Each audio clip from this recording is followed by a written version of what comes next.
Gracias por estar con nosotros en Argumentos. Seguimos conversando con el secretario general del Movimiento al Socialismo, Felipe Mojica. En el bloque anterior estábamos conversando acerca de las relaciones entre Estados Unidos y Venezuela, cómo han venido cambiando, porque además hay cambios en el mundo. Luego de este conflicto entre Rusia y Ucrania, hay cambios en la dinámica geopolítica, producto además del efecto boomerang de las sanciones a Rusia que hacen que Estados Unidos pues tenga que repensar, tenga que ver nuevamente a Venezuela como lo que es un país con recursos energéticos importantes. Allí estábamos revisando el tema de las licencias de Chevron, que está a punto de vencerse finalizando noviembre. Y bueno, hay negociaciones, además el propios representantes del gobierno de Estados Unidos se han reunido en el Palacio de Miraflores con el presidente Nicolás Maduro.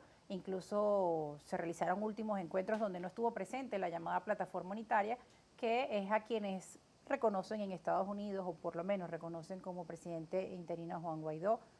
Y bueno, la dinámica sigue cambiando, hacen falta otros giros, hacen falta avances para que puedan, digamos, eliminar o bajar esas sanciones a Venezuela. Uno se pregunta qué es lo que está trancando el juego en estos momentos. Son esas demandas que tiene el Ejecutivo, pues ha puesto sobre la mesa el tema de Alexa en reiteradas ocasiones, así como también hace unos meses atrás era por el tema del avión retenido en Argentina. En fin, pareciera que no hay como mucho interés del Ejecutivo, paradójicamente, en retomar estas negociaciones, estos diálogos llamados de México con ese sector de la oposición. Tú sabes que te estoy escuchando todos los comentarios que estás haciendo y hay algo que nuevamente está claro que es lo que se impone en todas estas cosas, ¿no? Que es la política. Si tú escuchas lo que tú estás diciendo y revisas lo mismo hace 3, 4 meses atrás, sería imposible. Claro. Nada de eso que tú estás comentando. Hoy es posible, ¿por qué? Por la política. Ocurren cosas que van cambiando las situaciones de cada país, de cada gobierno. En este caso, la guerra entre Rusia y Ucrania ha generado todo eso que en Europa está pasando. Ha ocurrido que cosas que parecían imposibles, por ejemplo, que nosotros aquí nos acostumbramos a ver aquellas colas inmensas de días con la gente tratando de echar gasolina. Ahora resulta que tú te las consigues en Francia por otros motivos, porque no hay transporte o por cualquier otra cosa, te consigues los precios de la gasolina en los Estados Unidos, que ha llegado en algunos casos a 8 o 9 dólares el galón. Los precios del gas en Europa. Los precios del gas, todo lo que implica la energía eléctrica en países como España, que tú ves cómo están inventando cualquier cantidad de cosas para ver de qué manera facilitan que los españoles puedan tener luz de acuerdo como son los países civilizados. Resulta que en España a las 7 de la noche hay un poco de gente apagando las luces de las tiendas que las cerraron. Y entonces lo que hacen es apagar las luces para que todo quede de esa manera. Entonces cuando tú ves todo eso, te das cuenta que los acontecimientos más la política van cambiando todo eso. Sí. Venezuela y los Estados Unidos, dentro del conflicto que generó todo esto y dentro de lo que significó que el gobierno norteamericano se consiguió con una parte de la oposición venezolana que le dijo, este es el camino y por aquí resolvimos. Y resulta que compró ese discurso y se equivocaron. Ahora, hoy no le queda más remedio que tener que reconocer las equivocaciones, como ya han existido países que han dicho, no, ya yo no reconozco a este gobierno interino, sino que reconozco al gobierno venezolano.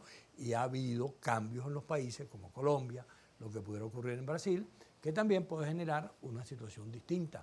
Te comentaba el resultado de la OEA, porque a pesar de que no pudieron retirar al representante de Guaidó, porque no tuvieron los votos necesarios, sin embargo la mayoría de los países estuvieron de acuerdo en que eso había que hacerlo, pero no tenían la votación necesaria. Todo eso son evidencias de situaciones que van cambiando.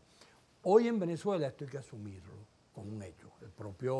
Entiendo que la reunión de Panamá discutió, la que hizo el G4 allí, qué hacer con el gobierno interino, y entiendo por los comentarios que la decisión, lo cual no quiere decir que se cumpla, porque en otras oportunidades la han tomado también, es que el gobierno interino llegue este enero. Es posible que cuando llegue enero las diferencias y las controversias internas entre esos grupos terminen señalando que no se interrumpe, sino que continúa el gobierno interino. Todo eso tiene que ver con lo que está ocurriendo en Venezuela. Ahora, aquí hay que tener... Que cuando uno ve que ya tienen ese reglamento de las primarias y están hablando de todo este proceso, claro, para el 2023, podría también ir por esa vía del fin del gobierno interino. Ese reglamento de las primarias, que como reglamento, como texto, algo más o menos, como yo lo llamo, es un reglamento obvio. Pero ¿cuál es el problema de ese reglamento? La partida de nacimiento. Ese reglamento se les comentó a ellos de distintas maneras, que no podía ser presentado en nombre de la plataforma, porque simplemente iban a tener como consecuencia que un conjunto de sectores iban a atacar no el reglamento, sino que lo que iban a atacar era la manera en que el reglamento había sido presentado. A ellos se les dijo de mil maneras: señores, vamos a hacer un encuentro donde convoquemos a todos los sectores de la oposición que estén dispuestos a ir, bueno, y allí vemos cómo presentamos el reglamento y eventualmente también la comisión electoral que fuese a regir las cosas, de una manera tal de que no quedara en manos de una parte de la oposición. Porque en este momento lo peor que puede estar pasando es este cuadro que tiene la oposición, donde hay cualquier cantidad de opiniones diversas, cualquier cantidad de precandidaturas, cualquier cantidad de acusaciones mutuas que se hacen reiteradamente. Yo te denuncio a ti, tú me denuncias a mí, el otro denuncia al otro, el otro denuncia al otro. Y eso, por supuesto, trae como consecuencia lo que tú comentabas. No la pérdida de credibilidad la llamada mesa, el factor G4 o la plataforma, sino la pérdida de credibilidad de la oposición en términos generales. Y ha generado muchas críticas cada vez que suben un documento, como por ejemplo cuando subieron la plataforma unitaria subió este documento de las primarias, pues mucha gente criticando de distintos sectores de la oposición, pues además diciendo cómo es posible que en medio de estas circunstancias tengan un encuentro con representantes del gobierno de Estados Unidos y no hablen, por ejemplo, el tema de la migración, lo que está ocurriendo con los migrantes venezolanos, que ahora son deportados, muchos maltratados en México, todos aquellos que hacían esa travesía tan peligrosa por la selva del Darién. Bueno, en fin, estos anuncios migratorios de última hora que también llegaron de la mano del gobierno de Biden, pues generan muchas interrogantes dentro de la población y casi todas las críticas van dirigidas a por qué no se están pronunciando sobre otros temas que sí preocupan a la agenda del día a día del venezolano y se pronuncian sobre el tema electoral. Claro, pero cuando tú tratas esos temas que son, digamos, legítimos, que la gente piense, haya que no piense de esa manera, lo primero que nosotros deberíamos decir cuando hablamos de los inmigrantes, cuando hablamos de la diáspora venezolana, es lo que hay que decir abiertamente, que la responsabilidad principal de eso la tiene el gobierno venezolano por las condiciones de vida que nos han dado en Venezuela. Y las condiciones necesarias que hay que generar en nuestro país para que esto no siga ocurriendo. Claro, pero cuando tú revisas el tema de los inmigrantes, que no solamente es un problema de Venezuela, antes fue en América Latina, en Colombia, toda Centroamérica, los países africanos, ¿cuál es la razón por la cual alguien se va del país donde nace? Bueno, porque las condiciones de vida de ese país no le permiten tener una expectativa de futuro. Ahora, eso es una responsabilidad directa del gobierno de Maduro en este momento. Ahora, el gobierno norteamericano y otros gobiernos le han dado un trato a la inmigración venezolana que no guarda ninguna relación con el trato que los venezolanos le hemos dado a todos los inmigrantes que han venido a nuestro país.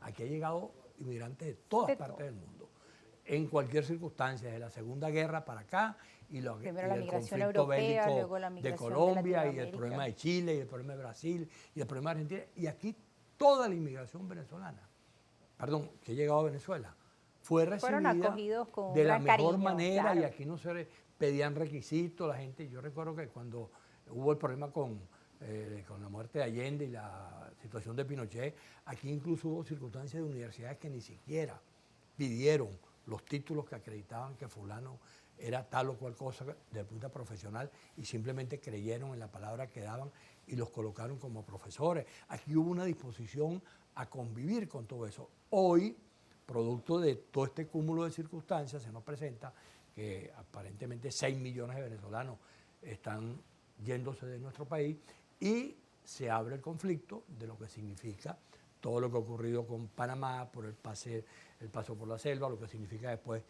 tener que pasar Centroamérica, que es una rutina de hace muchos años, porque eso que estamos haciendo, o que están haciendo en este momento venezolanos, antes lo hacían los salvadoreños, los guatemaltecos, los hondureños, porque esa es una ruta que obliga a que tú salgas a pie, pases por México y termines en Río Grande. Una ruta que por muchos años fue usada por migrantes y que, bueno, ahora quizá tomó más... Y ahora estamos incorporados una parte de un país, mediático. Venezuela, que tenemos ese montón de gente colocado en esa condición. Ahora, el problema no es solamente plantear que hay que señalarle el reclamo al gobierno norteamericano por lo que está haciendo.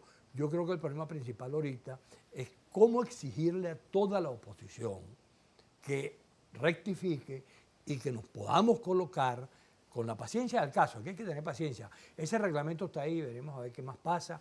Hay otras decisiones que se han tomado. Nosotros como organización política hemos decidido no generar una reacción abierta contra eso, sino simplemente tener paciencia para ver de qué manera esas cosas van cambiando, porque si estamos diciendo que es necesario la unidad, que es necesario el diálogo, que es necesario la reconciliación, bueno, hay que tener una conducta que sea coherente con lo que se coherente dice. con lo que se está diciendo. Bueno, nos vamos a ir a una pausa. Al regreso vamos a seguir comentando sobre la posición del MAS, sobre otros temas del acontecer nacional. Nos comentabas entonces sobre el tema de las primarias, que aquellos que buscan el diálogo, que llaman a la unidad, a la concertación, pues no pueden luego estar llamando a la división o al rechazo, que también es otro de los elementos que percibe el venezolano. La disputa entre sectores de la oposición venezolana, que parece a veces hasta más feroz que entre líderes de la oposición hacia el Ejecutivo. Esos son los comentarios que llegan, lo que nos escriben a través de nuestras cuentas en redes sociales. Nosotros nos vamos a una pausa, ya regresamos con más argumentos, no se aparten, sigan nuestras cuentas en redes sociales para que también nos hagan llegar sus comentarios, @argumentos_gb en Twitter, para que nos escriba con la etiqueta del día, argumentos. Ya volvemos.